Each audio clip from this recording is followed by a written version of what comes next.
because I watched an episode and, talk to me about it. Talk to me briefly how it got started with you and Reza Aslan, and how these two minds came to be and to make this show, and a show that you both wanted to make.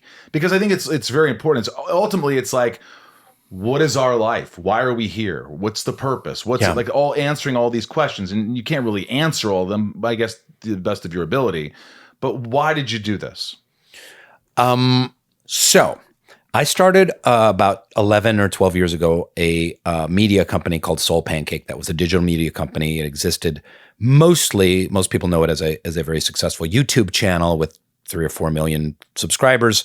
We had shows like Kid President, My Last Days, The Science of Happiness, lots of that were viral videos that people posted all over Facebook and whatnot.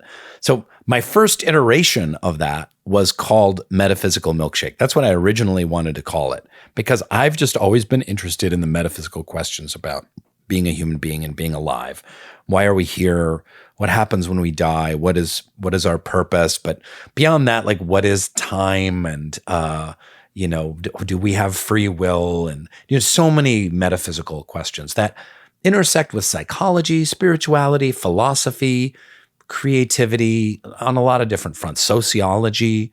And so Soul Pancake went in its direction. It did its thing. I had a show on Soul Pancake for a short amount of time called Metaphysical Milkshake, where I interviewed people in the bus, in the back of my van. Yeah, in the back of your van. And that was talk about that. Yes. That was fun.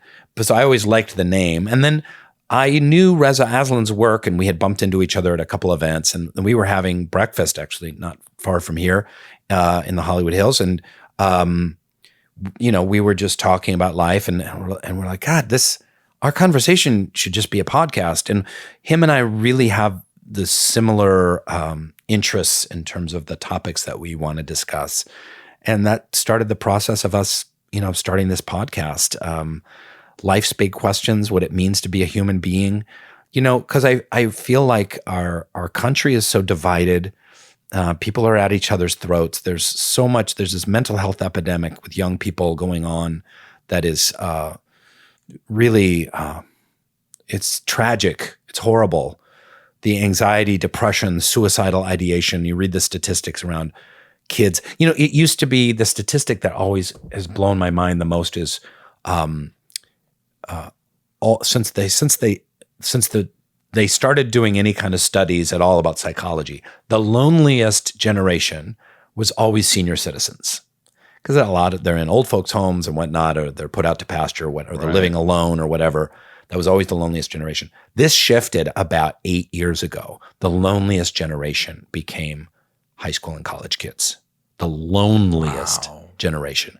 Guess what? That synced up with smartphones and Instagram and social media.